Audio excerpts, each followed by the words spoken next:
Hello and welcome to the Experiencing Love podcast. I'm your host, Philip Jocks, and I'm so glad that you're here. I'm really glad that you're here for so many reasons. For starters, I just appreciate you being here with us. You have an effect on the world that most don't even realize. And maybe you don't either. You impact the world in incredible ways, with purpose and with reasons that we may not even understand. But at the end of the day, you're here. I'm here, and I'm grateful for the impact that you leave on the world. I think so often people can feel either misunderstood or unappreciated when they lack someone in their lives to remind them that they're appreciated. I think a lot of arguments and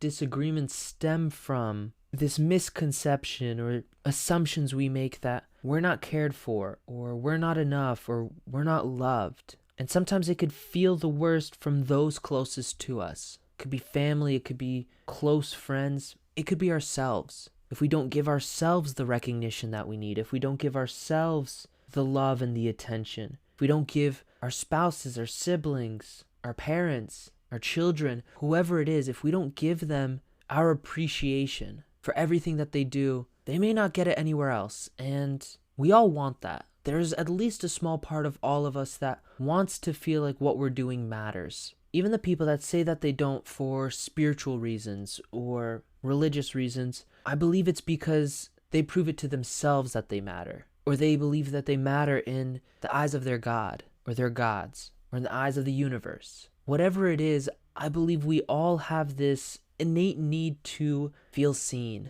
appreciated, loved. So I want to say that I love you. I love you for being here, and I love you for being there for yourself. I'm not with you 24/7, but you are. You're always there. You have the opportunity to love yourself at any point, at any time, because it's always within. Love isn't somewhere else. Love comes from within first. If you don't see the love in yourself, you can't see the love in others. If you don't see the love in yourself, you can't see the love coming your way. The more you genuinely love yourself, and not out of a place of ego or fear, but out of a place of genuine love and appreciation, the more you have to give to the world. That means loving all parts of you. The parts that you admire, but also the parts that bother you a little bit, or the parts that you wish you could change. It could be in your appearance, it could be in your personality, or whatever other characteristics come to mind. When you learn to love all of it, and you recognize that all of it makes you who you are, you can give that same grace, that same love, and that same appreciation to those around you.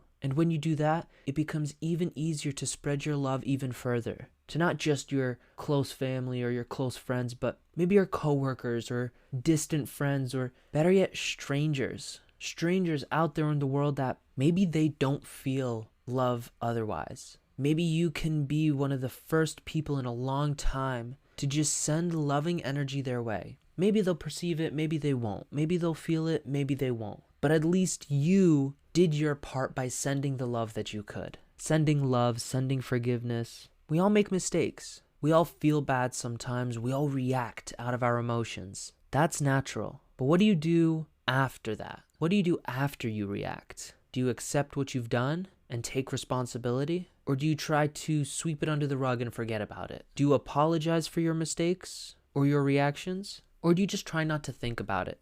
I found it much easier in my life to run, to ignore it. But I found it much more worth it to sit in those feelings, to confront them, and then to overcome them. I'll go out of my way to apologize even if it's uncomfortable. I'll shuffle my feet and stick my hands in my pocket and look anywhere but the person's face. At least to start, until I can get those first words out of I'm sorry. I'm sorry for the way I behaved. I'm sorry for the assumptions I've made. And I'm sorry if what I said hurt you. I know that you love. I know that you care. And maybe most times people don't see that. People don't appreciate that. And that hurts you. I want to practice more forgiveness. The best way to start is with myself. If you want to practice forgiveness, the best way to start is with yourself. You know exactly what you need to forgive yourself for. What you need to forgive yourself for is everything that you beat yourself up about every single day. It could be the mistakes you've made. It could be the reactions you've had. It could be the people you've hurt. It could be the regrets that hold you down. Forgive yourself for all the assumptions you make about the world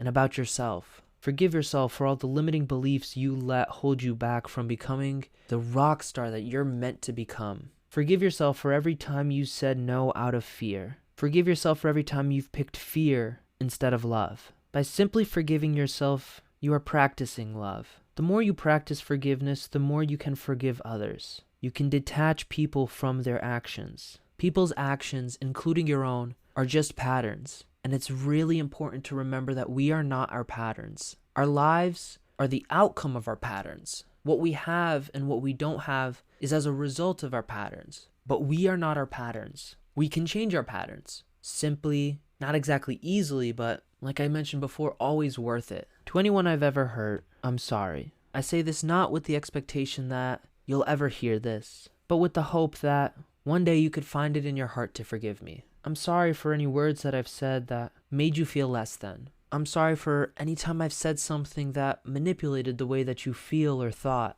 Please forgive me. Please forgive me for all the harm that I've caused. And if there's any way for you to take advice from a man who's looking for forgiveness, I'd say pay it forward and ask for forgiveness from someone else. Seek that forgiveness. In looking for forgiveness, you can find it for yourself. And not only that, you can give it. So again, I thank you for being here. I thank you for spending these few short minutes with me. There's so much you could be doing. The world is full of stimulating and exciting activities that could take your mind away from this moment. And maybe in a minute from now they will. But for right now, I'm glad that you're here. Remember to always fill up with the love. And I look forward to seeing you in the next one. I love you.